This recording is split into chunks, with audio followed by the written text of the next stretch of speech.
Shalom Aleichem, c'est rapporté dans Mishnah Ta'anit, chapitre 4, Mishnah 8.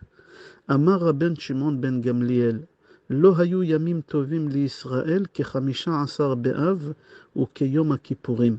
Rabban Shimon, fils de Gamliel, dit, le plus beau jour de calendrier juif, c'est le 15 Av et le jour de Kippour. Pourquoi? Sheba'en bnot Israël yotzot bekli lavan she'ulin. Car les jeunes filles d'Israël y sortaient dans les champs avec des robes démariées, empruntées. Ça ne leur appartenait pas. C'est bizarre pourquoi il fallait s'emprunter. La Mishnah, elle continue et elle dit Ubnot Yerushalayim yotzot verogdot bakramim. Et les filles de Jérusalem sortaient dans les champs, y dansaient, y chantaient. Dans les champs, c'est bizarre, on parle ici que des filles de Yerushalayim. Et les autres filles des autres villes. Je continue la Mishnah.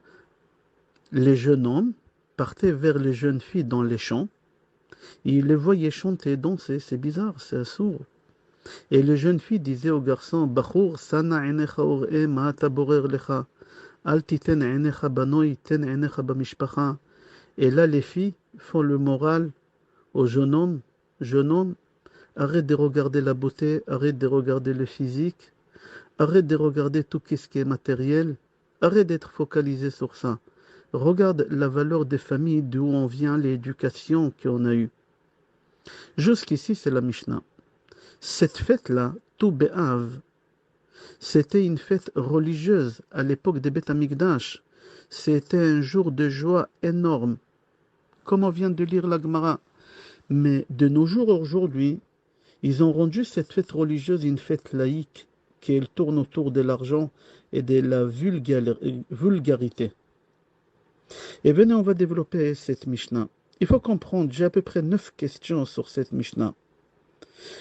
Tout d'abord, pourquoi Tou B'Av, c'est un jour propice pour les femmes trouver leur mari? Comme ça, c'est marqué dans la Mishnah. Pourquoi que pour les femmes? Pourquoi pas pour les hommes? Deuxième question. Est-ce que vraiment c'est les plus beaux jours des calendriers juifs? Bien sûr qu'il y a des autres jours qui sont beaucoup plus beaux que ces jours. Pourquoi la Mishnah dit que ces 2 jours-là, c'est le plus beau jour du calendrier juif? Troisième question. Quel est le lien entre Tou B'Av et Yom Kippourim? Quatrième question. Pourquoi une robe des mariés? Il s'habillait déjà en robe des mariés et il sortait dans les champs. Pourquoi la robe blanche? Cinquième question. Pourquoi les jeunes filles n'avaient pas le droit de sortir avec leur propre robe? Ils étaient obligés de s'emprunter. Si une fille elle a acheté une robe de mariée chez Prada, chez Yves Saint Laurent, Chanel, à 30 000 euros, non, elle n'avait pas le droit de les mettre. Il fallait qu'elle prenne la robe d'une autre fille qu'elle achetait chez Tati à 300 euros. Il fallait qu'elle s'emprunte entre eux. Pourquoi? Sixième question. Comment tu peux dire que le jour de Kippour, c'est un jour de joie? On vient de dire que le plus beau jour du calendrier juif, c'est 15 Av et Kippour. Puisque le jour de Kippour, Hachem, il a 2 livres ouverts devant lui, les vivants et les morts, ceux qui vont, chas v'shalom, quitter ce monde. C'est un moment de stress. Septième question. Comment c'est possible que des jeunes filles dansent, chantent devant les garçons? Kol be'isha erva. Huitième question. Remarque, les garçons ne disent rien, ils n'ouvrent pas leur bouche. Ils branchent pas, ils réagissent pas, ils répondent pas. Il n'y a que les filles qui parlent, il n'y a que les filles qui dansent. Neuvième question.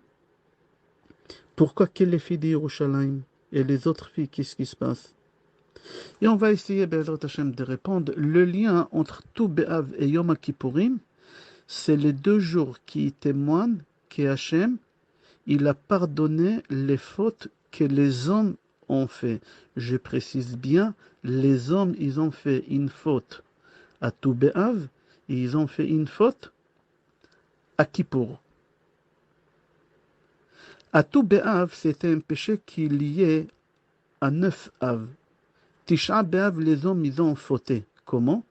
Les hommes, ils ont pleuré. Quand les explorateurs ils sont revenus d'Israël, le 9 Av, les hommes, ils se sont mis à pleurer. Aucune femme, elle a pleuré. Au contraire, les femmes, ils ont sorti, ils ont encouragé les maris. Mais non, Il ne faut pas baisser les bras, il ne faut pas être triste. La preuve, regarde les filles d'Etzlophrad. Parce que les hommes, ils ont pleuré le 9 Av, Akadosh Baruch Hu, il a fait coïncider que les deux Beth Amikdash, ils vont être détruits le 9 Av. Deuxième punition, tous les hommes, ils sont morts dans le désert. Aucun homme est rentré vivant en Israël. Et par contre, parce que les femmes, ils n'ont pas pleuré, ils n'ont pas fauté, aucune femme, elle est morte dans le désert pendant les 40 ans. Toutes les femmes, ils ont rentré en Eretz Israël. À part Myriam Anévia, la sœur de Moshe et de Aaron. Concernant la réparation de la faute des explorateurs, Akadosh Baruch Hu, il a accordé le pardon à tout Béav. C'était à la 40e année de la sortie d'Égypte. À tout Béav, les dernières 15 000 hommes qui devaient mourir, ils ne sont pas morts. 600 000 hommes meurent. Tous les ans à Tisha B'Av, ils creusaient leur tombe, ils rentraient les 600 000 hommes. Il y a tout ce qui sortait à part 15 000. Chaque année, c'était comme ça. La dernière année, à tout B'Av, Hachem, il leur a pardonné. Et les dernières 15 000, ils ont resté vivants. C'est-à-dire, tout B'Av, c'est un jour de pardon pour la faute des hommes. Kippour aussi. Bnei Israël, ils ont fait une faute. C'était le 17 Tammuz. Il n'y a que les hommes qui ont fait cette faute, pas les femmes. C'est la faute de Vaudor. Quand Moshe Rabbeinu il est descendu avec les tables de la loi, il ne nous a pas donné les tables de la loi, il les a brisées. Quand est-ce qu'on a reçu les tables de la loi? Quand est-ce Hachem il a dit je pardonne à Kippour, le jour de pardon? C'est-à-dire que les fautes que les hommes ils ont fait dans les déserts, et pas les femmes, le pardon il a été accordé à tout Béav pour les explorateurs et à Kippour pour le veau d'or. Et c'est pour cela c'est un jour de fête qu'est pour les femmes et pas pour les hommes, parce que les femmes ils n'ont pas fauté. Ces deux jours-là, tout Béav et le jour de Kippour, c'est des jours de pardon. Et c'est pour cela les femmes ils étaient habillées en blanc. Le jour de Kippour on est habillé en blanc. À tout Béav on est habillé en blanc. Et c'est pour ça que les filles sortaient avec des robes blanches, tout simplement. Ça, c'est d'après le Pshat. Mais maintenant, moi, j'aimerais rentrer d'après le Sod. D'après le Sod, Yaakov Avinu, quand il a vu Rachel, il était d'accord de travailler 7 ans pour pouvoir se marier avec elle. Pendant 7 ans, chaque vendredi soir, chaque veille des fêtes, Yaakov il achetait à sa future femme Rachel une rose. Il lui marquait un mot. À ma future chère femme Rachel, Yaakov. Il signait Yaakov. Et tous les vendredis soirs, tous veille des fêtes, pendant 7 ans, Yaakov il donne à Lavan, Lavan c'est son beau-père, comme la robe blanche, pour qu'il donne à Rachel. Mais Lavan, c'est tordu là, qu'est-ce qu'il faisait? Il effaçait à ma future femme Rachel, il effaçait, et il marquait là-bas Léa. Chaque vendredi soir, à table de Shabbat, face à Rachel, Lavan y prenait la rose et il disait à Léa, regarde qu'est-ce qui t'a envoyé ton mari, l'Ichvot Shabbat. Rachel, elle regardait ça, elle souffrait, mais elle se taisait. Elle disait rien du tout. Elle ne voulait pas faire du mal à sa sœur. Elle ne voulait pas renverser la table de Shabbat. On va avancer. 7 ans après, le jour de mariage, il dit le Ben Ishraï, que Lavan il a fait en sorte que le mariage il sera tout Béav vendredi. Yaakov il s'est marié avec Rachel à tout Béav vendredi soir. Mais Lavan il a éteint les lumières par des goïms. Il a fait exprès pour qu'Yaakov ne puisse pas demander de rallumer les bougies. C'est Shabbat, on n'a pas le droit. Et dans l'obscurité, Yaakov il n'a rien vu qui se trouve sous la choupa.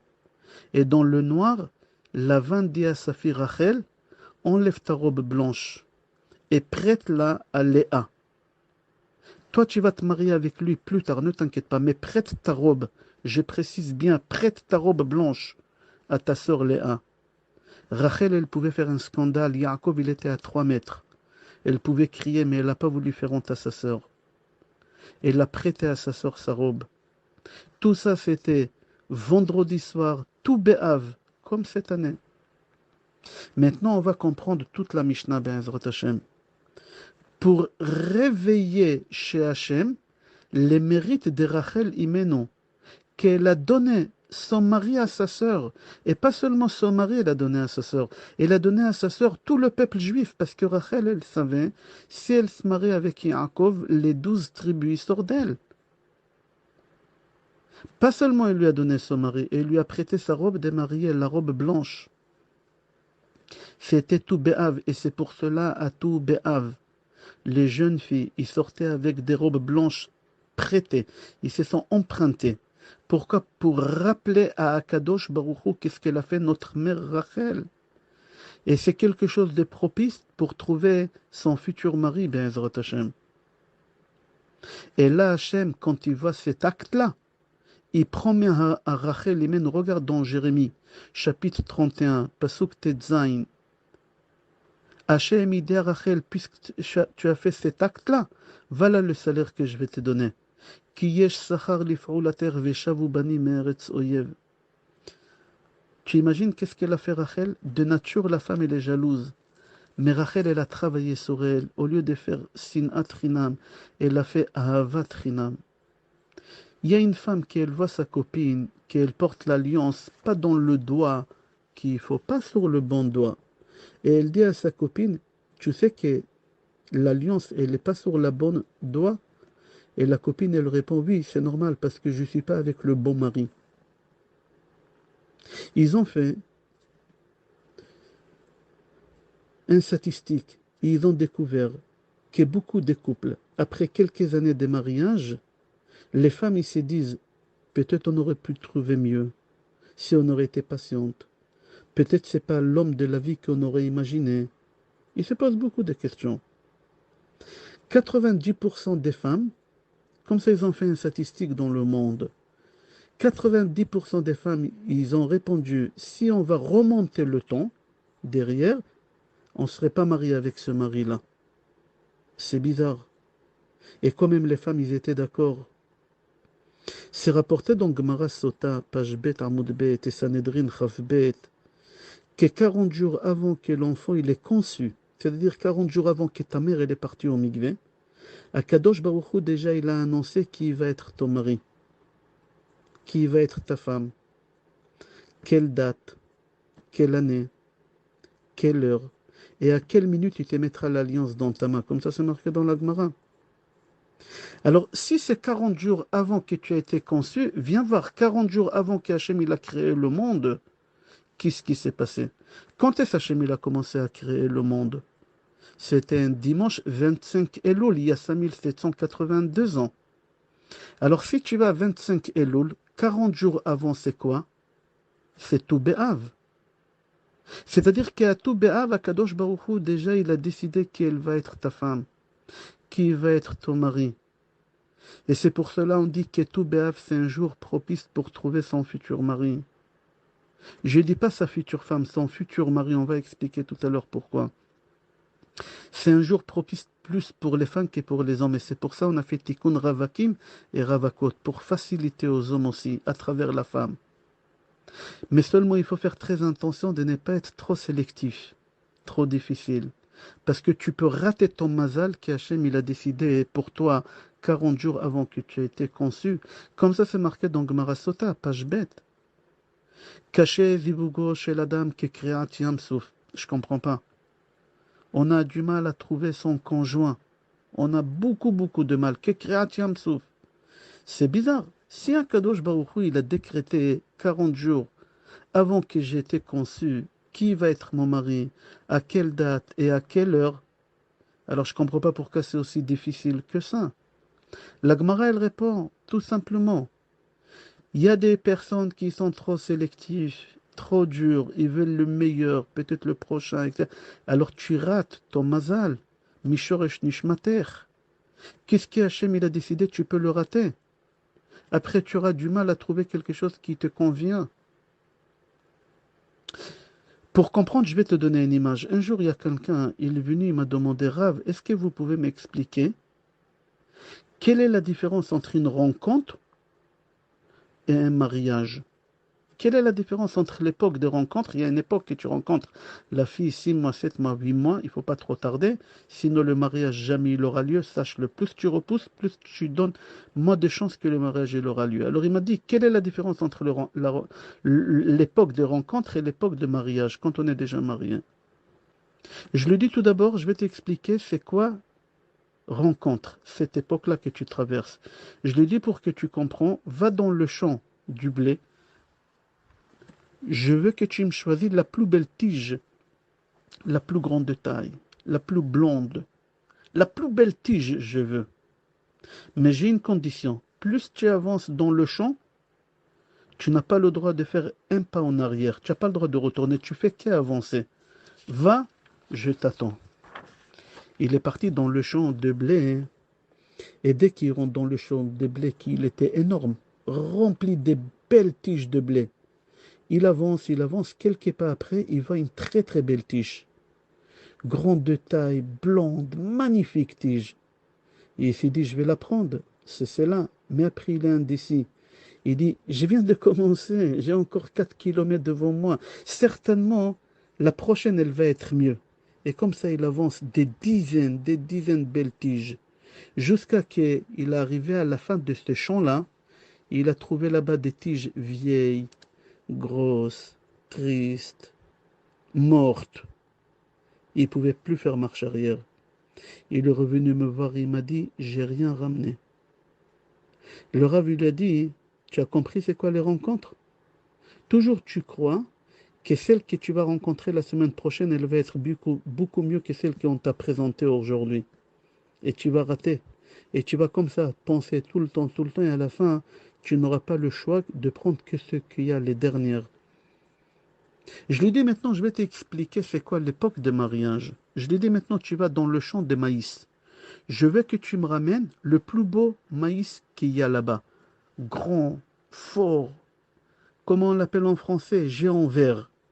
Et la règle, toujours, c'est la même chose. Tu ne fais pas marcher arrière, même pas un seul pas. Il m'a dit d'accord. Et il va dans le champ de maïs. Dès qu'il rentre dans le champ de maïs, il voit un maïs pas mal, un peu rond, un peu rempli, un peu bégayeur. Il fait un peu la tête. Il est indécis, mais il ne veut pas faire les erreurs qu'il a fait dans le champ du blé. Alors il dit, je prends. Il est venu me voir.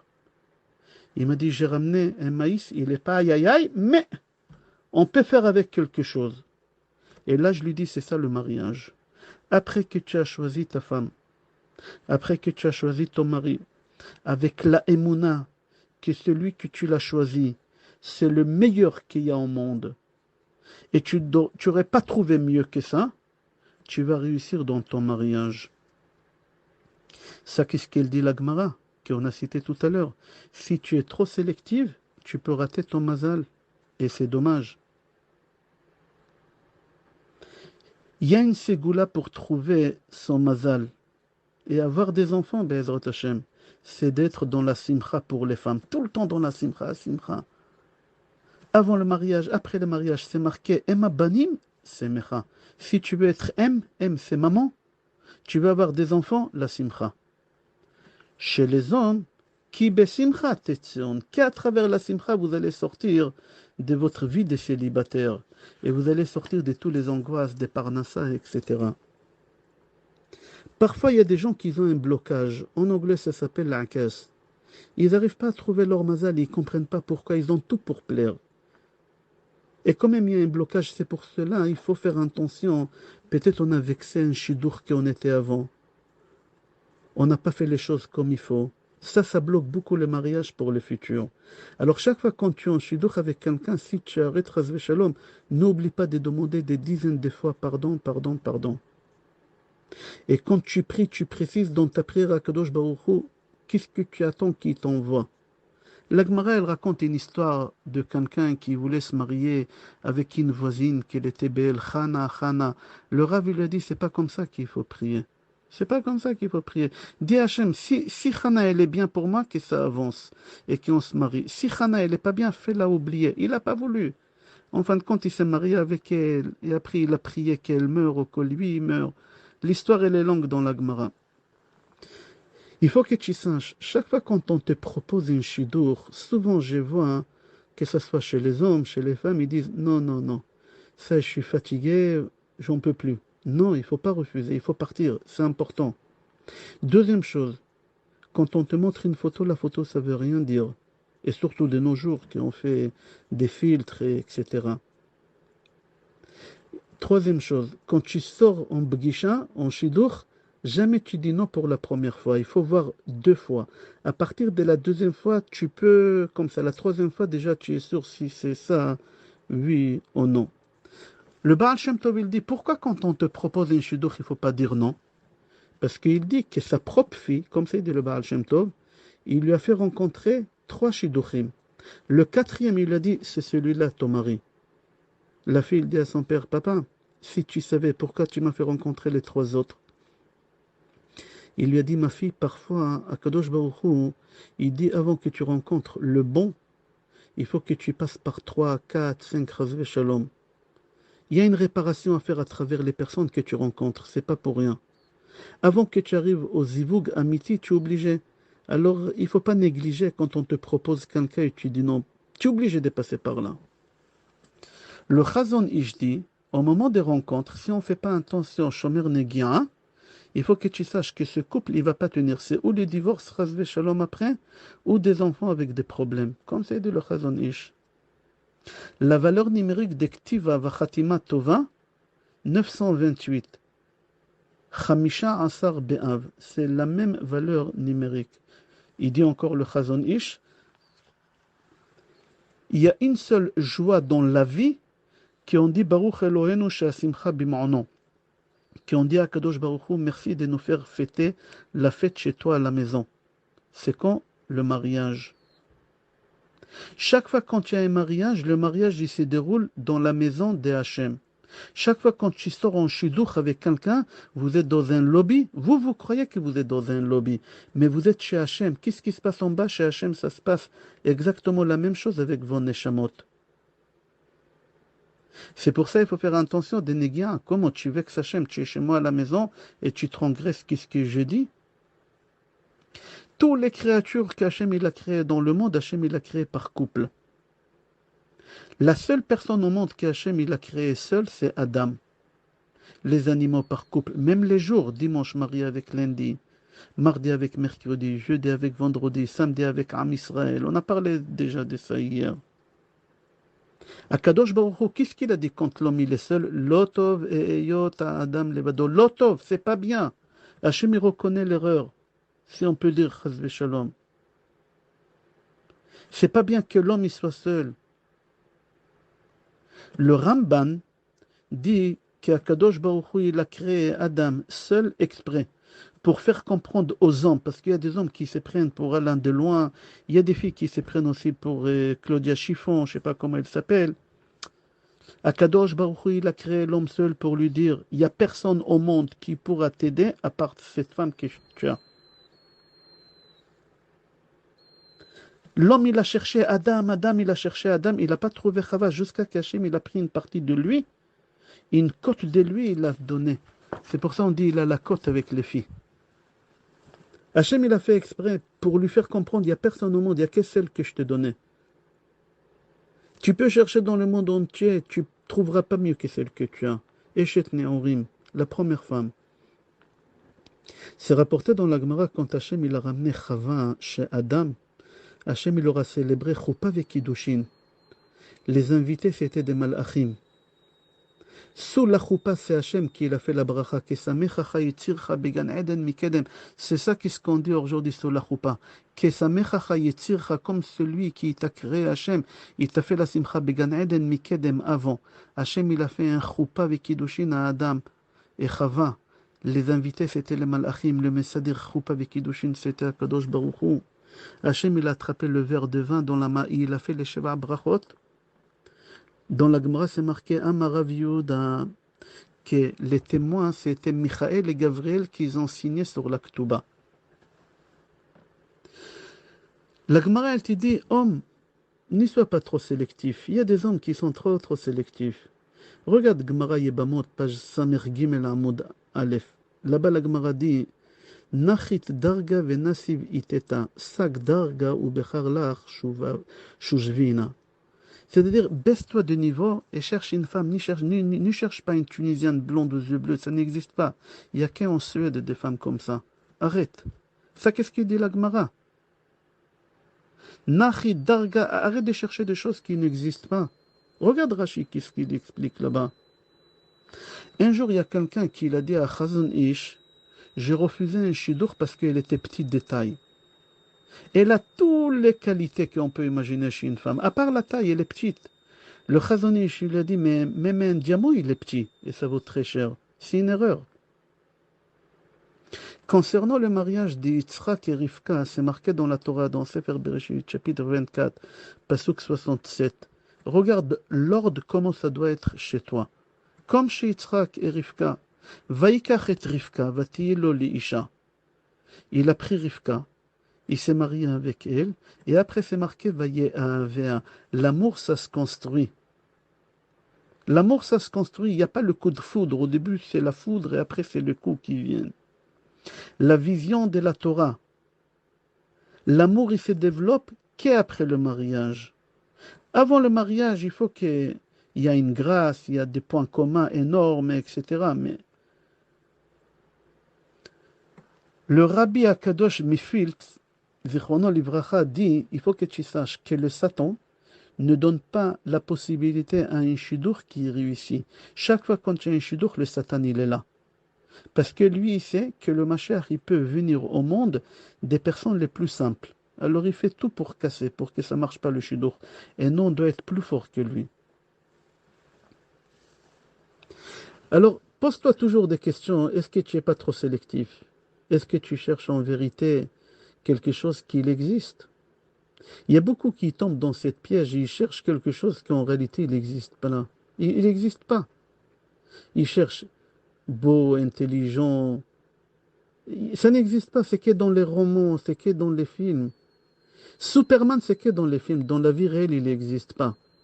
N'y mélange pas la vie réelle et la vie du cinéma ou des romans. Il faut vivre la vie réelle.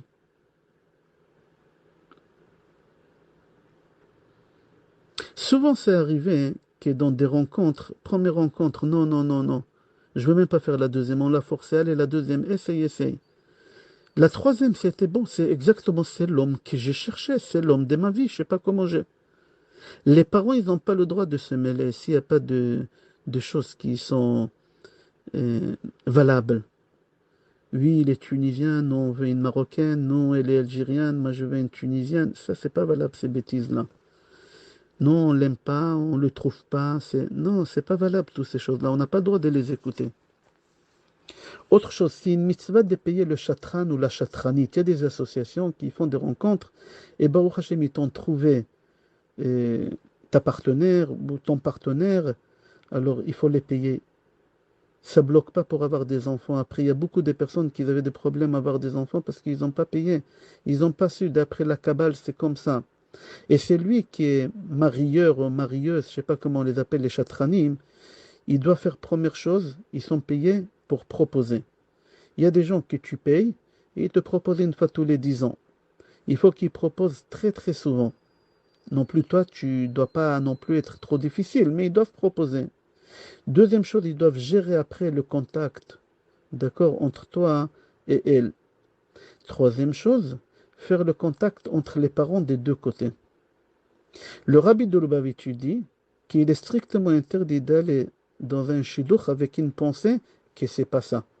Souvent, il y a des filles qui me disent non, je suis sûr que c'est pas ça, mais je vais aller parce qu'on m'a forcé. Non, c'est absurde. Si tu vas avec une pensée négative, ça marchera pas et c'est dommage. Mais avant que tu vas à la rencontre, c'est bien de prier.